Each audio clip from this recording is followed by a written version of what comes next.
अजय पाल शर्मा एक आम आईपीएस अधिकारी नहीं है।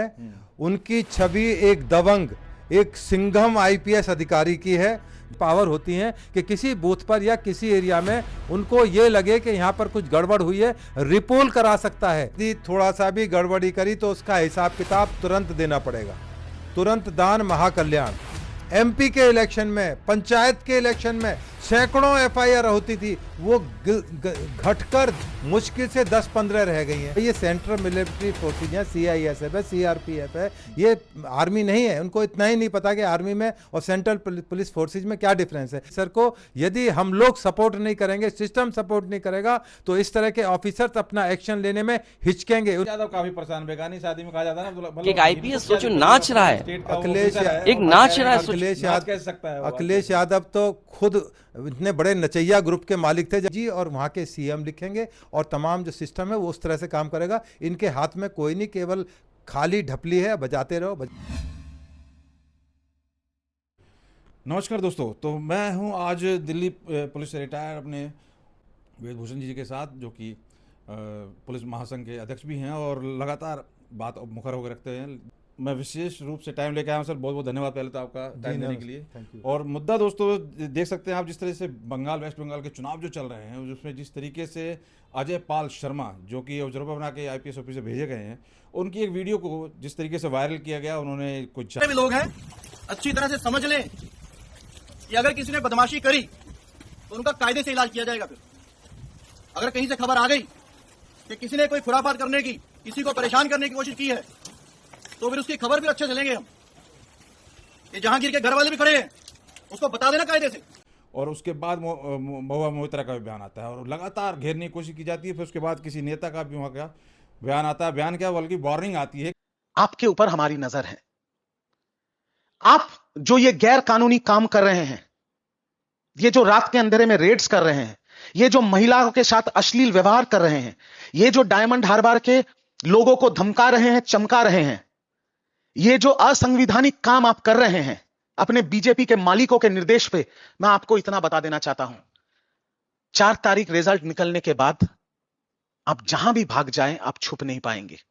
वार्निंग आती है कि 4 तारीख के बाद आप ये मत सोचिए कि आप बाहर के हैं तो चले जाएंगे और आपको कोई कुछ नहीं कहेगा, हम आपको खींच लाएंगे, घसीट लाएंगे। बहुत सी चीज़ें इस तरीके से चीज़ें हुई जो कि कहीं ना कहीं ये दिखाने का प्रयास किया जा रहा है कि ये एक तरफा कहीं ना कहीं मोदी जी और योगी जी या बीजेपी के पक्ष में सारी पैतराबाजी करते हुए नजर आ रहे हैं, जबकि वो कानून व्यवस्था जहाँ तक संभालने की बात है वो नज़र आता है। वेदभूषण जी से समझते हैं आखिर पहले उनके बारे में किस तरीके की जो प्रशासन चलाई जा रही है, आप जरा थोड़ा सा हमारे दर्शकों को जरा समझाएं सर, किस तरीके का उनका जो बनाया जा रहा है कि अजय पाल शर्मा एक आम आईपीएस अधिकारी नहीं है। उनकी छवि एक दबंग, एक सिंघम आईपीएस अधिकारी की है, जो कि एक पुलिस अधिकारी के अंदर जो गुण होना चाहिए, जो मजबूती से एक मैसेज देने का तरीका। वो नोएडा के अंदर एसपी थे, डीसीपी थे, उनका एक इकराम था, उनकी बात सुनी जाती थी। यदि वो कोई कहते थे, आदेश देते थे, पूरे नोएडा में उस बात को माना जाता था और सबको पता था कि दबंग आईपीएस ऑफिसर हैं। यदि थोड़ा सा भी गड़बड़ी करी तो उसका हिसाब किताब तुरंत देना पड़ेगा। तुरंत दान महाकल्याण। अब जो मामला आ रहा है जहांगीर खान का, जिसका नाम लिया, जहांगीर खान बड़ा नोटी शरारती किस्म का एमएलए रहा है, तृणमूल कांग्रेस का उसके ऊपर बरदस्त हाथ है। और जब जेपी नड्डा की उसके इलाके में काफिला निकले था तो उस टाइम पर भी उसने वहाँ हंगामा किया था। तो ऐसे आदमी पर नज़र रखना और एक स्ट्रॉन्ग मैसेज देने की ज़रूरत थी, जो अजय पाल शर्मा जी ने बड़े मजबूत तरीके से और बिना बेहिचक, बिना डरे हुए वहाँ पर दिया। और उसका असर ये हुआ कि आज बंगाल के अंदर जो सेकंड फेज के चुनाव हुए हैं, बहुत लगभग शांतिपूर्वक हुए हैं। जहां पहले 300 एफआईआर होती थी, सोचिए पिछले इलेक्शन में, एमपी के इलेक्शन में, पंचायत के इलेक्शन में सैकड़ों एफआईआर होती थी, वो घटकर मुश्किल से 10-15 रह गई हैं। तो इसको क्या माना जाए? इसका मतलब यही था कि जो सरकार ने निर्णय लिया था, वहां पर सीएपीएफ फोर्सेज भेजी थी, ईडी को भेजा था, तमाम पुलिस अधिकारियों को वहां पर लगाया गया था और सेलेक्टेड पुलिस ऑफिसर्स को भेजा गया था।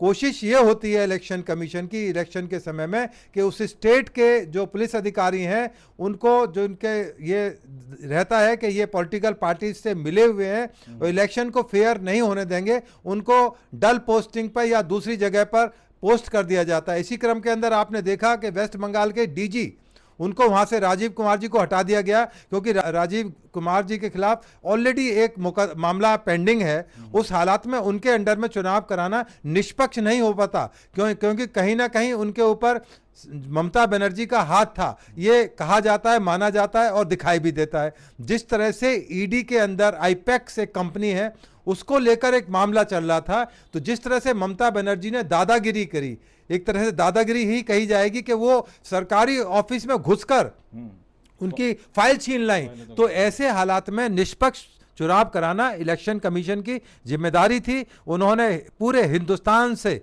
सेलेक्टेड ऑफिसर्स को वहां पर चुनाव कराने के लिए भेजा, जिसका नतीजा अब सामने आ गया है। वहां पर जो अपराध हुए हैं उनकी संख्या लगभग नगण्य हो गई है। इसलिए ये जो तोहमत लगाना कि अजयपाल, इलेक्शन कमीशन, ये इनका एक फैशन बन गया है विरोधी लोगों का कि किसी भी तरह से सरकारी लोगों को उनको जलील करो, उनको बुरी तरह से उनके शब्दों का इस्तेमाल करो, उनकी पर्सनल बातें हैं, वो किसी पार्टी में है या उनकी फैमिलीज को कोई इश्यू है, उनकी ड्यूटी से कैसे रिलेट कर सकते हैं। हाँ, संबल में भी इस तरह एक निर्भीक पुलिस अधिकारी थे, उनके साथ भी इस तरह किया गया है। उनके पर्सनल मामलों को अब सरकारी मामलों से कैसे कनेक्ट कर रहे हैं? क्या बंगाल में उन्होंने कोई इस तरह का कृत्य किया? और जो धमकी उनको दे रहे हैं तृणमूल कांग्रेस के कि 4 तारीख के बाद में, वो एफआईआर तो नहीं है, कंप्लेंट है।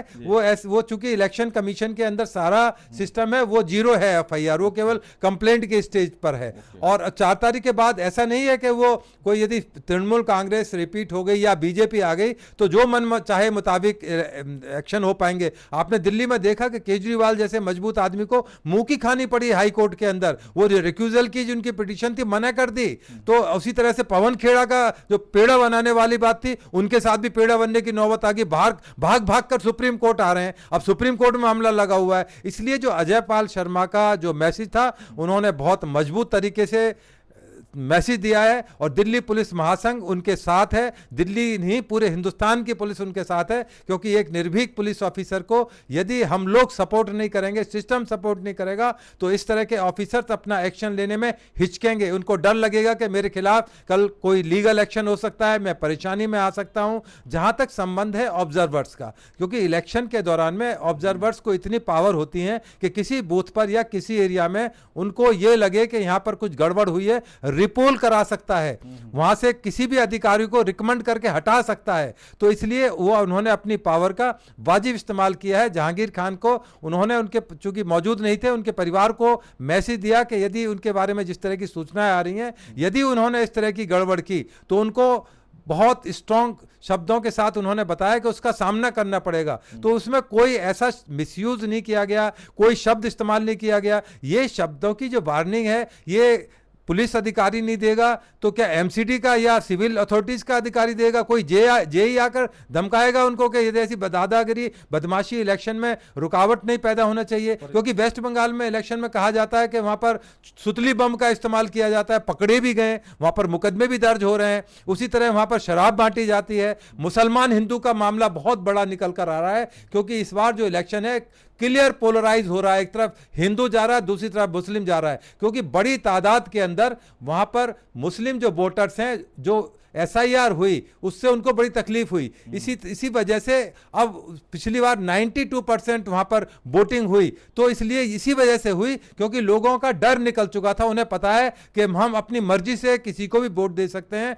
इसी वजह से 92% जो वोटिंग हुई, इसी वजह से अचानक पूरे इंडिया में ये पहली बार ऐसा हुआ है कि 92% हुई है। इसलिए अब 4 तारीख का जो रिजल्ट आएगा वो पॉलिटिकल कारण है, परंतु जहां तक पुलिस ऑफिसर्स और इलेक्शन कमीशन की ड्यूटी थी, उन संस्थाओं ने बेहतर तरीके से काम किया है, उसका रिजल्ट सामने आया है। यदि किसी का वोट कटा था तो उसको पूरा राइट था, अब भी वो अपील कर सकता है, फिर भी जा सकता है, अदालत के पास जा सकता है। परंतु चूंकि बहुत सारे बांग्लादेशी रोहिंग्याज आकर छिपे हुए हैं, बसे हुए हैं, उनको शरण दी जा रही है, प्रशिक्षण दिया जा रहा है, उनको तमाम सुविधाएं दी जा रही हैं, इवन यहां तक पता लगा है कि इलेक्शन में खड़ा किया जा रहा है। एक हुमायूं बाबर नाम के जो ममता बनर्जी के खास चमचे थे, उनको उन्होंने कहा बाबरी मस्जिद बना दूंगा। अरे भाई, बाबरी चला गया, बाबर चला गया, तुम हिंदुस्तान की बात करो ना। ये हिंदू कंट्री है, 74% इस देश के अंदर हिंदू रहते हैं। अब आप चाहो कि यहाँ बाबर बना दें, यहाँ पर मिडिल ईस्ट जैसा कानून लागू कर दें, नहीं हो पाएगा, अब चल नहीं पाएगा। अजयपाल शर्मा जैसे दबंग ऑफिसर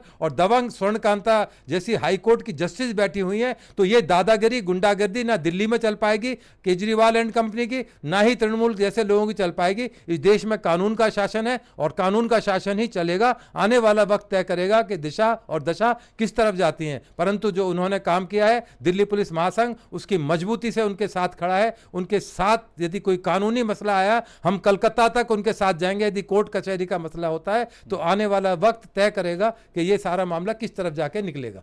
आपने बोला कि SIR काफी चीजें हुई और सब चीजें आई। महुआ मोइत्रा का एक बयान अभी आया इसी मुद्दे पे। ऐसा है क्या हिंदुस्तान में, बंगाल की इकोनॉमी और ये सब चीजें बहुत अच्छी है, जो कि यहाँ कोई क्यों आएगा? मतलब ये एक तरफ तो उसको घुसपैठियों को समर्थन और दूसरी तरफ ये दिखाना कि हिंदुस्तान में ऐसा है क्या, कोई यहाँ आएगा घुसपैठी। अरे बांग्लादेश की हालत तो पाकिस्तान से भी ज्यादा बुरी है। उनको मोइत्रा को उनका जो करेंसी का रेट नहीं पता, करेंसी का रेट देख लें तो शायद इस तरह की बात ना कहें, पर उनका जो प्यार है बांग्लादेशियों के प्रति, अब वो अपनी मजबूरी ये तो नहीं कह सकती कि गलत कर रही है सरकार। उनका जो प्यार है उन्होंने इनडायरेक्टली बता दिया कि वहाँ बड़ा रईस कंट्री है बांग्लादेश, पूरे वर्ल्ड को पता है कि बांग्लादेश की क्या स्थिति है। अभी उनकी जो प्राइम मिनिस्टर थी हिंदुस्तान में रह रही है, किस तरह रह रही है, किस तरह वहाँ हंगामा हुए, हिंदुओं को मार मार कर वहाँ से निकाला गया। अभी भी वहाँ वही स्थिति है। वहाँ का जो तमाम निजाम है वो इसी क्रम में लगा हुआ है कि जो भी बचे हुए हिंदू हैं किस तरह से उनको निकाला जाए। उनके प्रति इनके दिल में कोई दर्द नहीं है। TMC के किसी नेता ने, चाहे मोहिबा मोइत्रा है, चाहे ममता बनर्जी है, बांग्लादेश में जो हिंदुओं के साथ होता है उस पर वो कोई बात नहीं करते। तमाम मुद्दों पर बात करेंगे, दिल्ली की बात करेंगे, पूरे वर्ल्ड की बात करेंगे, ट्रंप की बात करेंगे, ईरान इराक की बात करेंगे, परंतु जो असली मुद्दा है उस पर वो बात नहीं करते, क्योंकि उससे उनकी कलई खुल जाती है। पर अब कलई खुल गई है। अब रिजल्ट तो पब्लिक के हाथ में है। जनता क्या चाहती है, जनता अपना निर्देश देगी। 4 तारीख को हम और आप फिर दोबारा उस पर बैठ करेंगे कि अजयपाल शर्मा का मैसेज कहां तक गया, कितनी दूर तक गया। परंतु मेरा मानना है उनका मैसेज बहुत दूर तक गया है। वो उनके दिल में कुछ भी जलन हो, उनके जो वीडियोस वो डाल रहे हैं जानबूझकर, वो वीडियो एडिटेड हैं। आजकल AI का टाइम है। मैं आपका आप मेरे साथ यहाँ डिबेट कर रहे हैं, मैं आप AI पे दिखा, सोचो नाच रहा है, एक नाच रहा है। सोचो अमूमन आम लोग रहा हूँ, आप किसी लड़की के साथ डांस करते हुए दिखा दूंगा, मैं AI से अभी बना देता हूँ। अखिलेश यादव काफी परेशान, बेगानी शादी में कहा जाता है ना, मतलब इनको क्या दिक्कत हुई? अपने स्टेट का अखिलेश है और उनको कह रहे हैं कि अखिलेश नाच कैसे सकता है? अखिलेश यादव तो खुद इतने बड़े नचैया ग्रुप के मालिक थे। जब उनका जो सैफई है वहां पर बड़ी बड़ी डांसर आती थी, हीरोइन। आप बात क्या कर रहे हैं? वो अजयपाल शर्मा की एक वीडियो दिखा रहे हैं, मैं वहां पर सैफई महोत्सव की यूट्यूब पर जाके देख लीजिए, वहां बड़ी बड़ी हीरोइन डांस करती थी। ये तो बेचारी छोटी मोटी लड़कियां होंगी जो डांस कर रही हैं। हाँ, तो वहां पर भी ऑफिसर थे, उसके बारे में बात नहीं करते। पर यह ना कि उनके बेचारे तिलमिलाने के अलावा अब उनके पास है नहीं, लगभग वो हाशिए पर जा चुके हैं। और अब इलेक्शन उत्तर प्रदेश का आएगा, हो सके जिस तरह से केजरीवाल के साथ हुआ उनका भी नामो निशान खत्म हो जाए, क्योंकि वन मैन शो है। केवल वो यादव फैमिली का एक शो था। उनकी यादव फैमिली से 34 आदमी MLA MP फलां ये वो तमाम बने हुए हैं। ऐसा क्या उनकी फैमिली इतनी लिटरेट हो गई रातों रात पावर में आने के बाद कि केवल उन्हीं की फैमिली के हैं?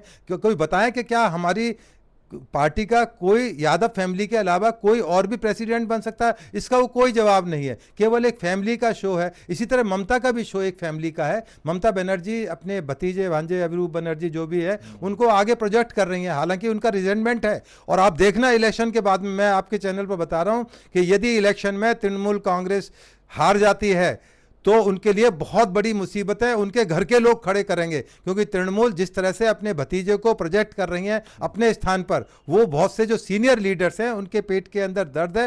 हो सकता है कि तृणमूल में भी आम आदमी पार्टी की तरह बगावत हो जाए, बहुत सारे MPs MLA आकर तुरंत दूसरी पार्टी की शरण में चले जाएं, तब क्या हाल होगा? तो थोड़ा और इंतजार कीजिए। 4 तारीख को फिर मैं और आप दोबारा बैठेंगे, तमाम इन चीज़ों पर विश्लेषण करेंगे, समझेंगे कि क्या हुआ, व्हाट वेंट रॉन्ग, क्या क्या सही था क्या गलत था। तो आज अंतिम चरण का चुनाव भी है और ऑलमोस्ट डन हो चुका है, कंप्लीट हो चुका है।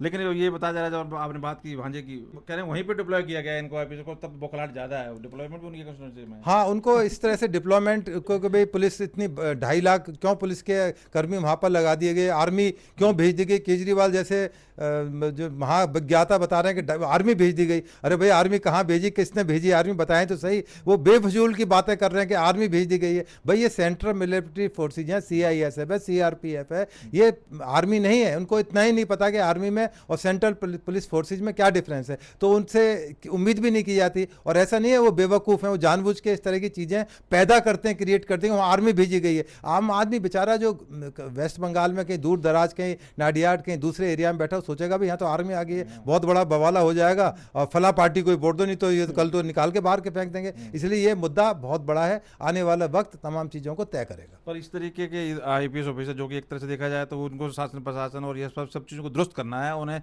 एक मतलब फेयर इलेक्शन कराने हैं, उनको इस तरीके से टारगेट करना, घसीट के ले आएंगे, कैसे देख रहे हैं इस तरीके के बयान ने? क्या मतलब आप ही ऑफिसर, ये उनके ख्वाबी पुलाव हैं, चूंकि तमाम चीज़ें इलेक्शन कमीशन के अंडर हैं। कोई इस तरह की FIR यदि कोई दर्ज होगी या नहीं होगी, ये वक्त तय करेगा। और इस देश के अंदर अदालत है, हाई कोर्ट के अंदर अभी जो पवन खेड़ा जिनका मैंने नाम लिया था, वो गए थे गुवाहाटी हाई कोर्ट ने, उनको धक्का मार दिया, तेलंगाना में भगा दिया, सुप्रीम कोर्ट ने एक बार भगा दिया, अब दोबारा गए हैं। तो इसलिए ऐसा नहीं है कि तृणमूल यदि पावर में आ गई तो अजय पाल का वो कोई कचरा निकाल देंगे या जूस निकाल के वहाँ पर रख लेंगे। वो मुजावानी कार्रवाई है। हालांकि उसका असर निगेटिव बहुत ज़्यादा जाता है कि आप किसी पुलिस ऑफिसर को इस तरह से हरासमेंट करेंगे, उसके बारे में बात करेंगे, तो उसका नुकसान आपको भुगतना पड़ेगा। कैसे देख रहे हैं जिस तरीके से आउटस्टैंडिंग परफॉर्मेंस मतलब 90 से अबव जा रहा है, वोट कास्ट हो रहा है इस तरीके से, कहीं हार बौखलाहट, क्योंकि SIR और इस तरीके से फोर्स का लगाना, उनकी जो एक तरह से मनचाही चीज़ें नहीं हो पा रही, यही कारण है बौखलाने का इनका? देखिए, ये एक बहुत बड़ा एक मैसेज सरकार ने दिया है, इलेक्शन कमीशन जिसको कहते हैं, उसने दिया है कि उनका कहना था कि हर एक आदमी को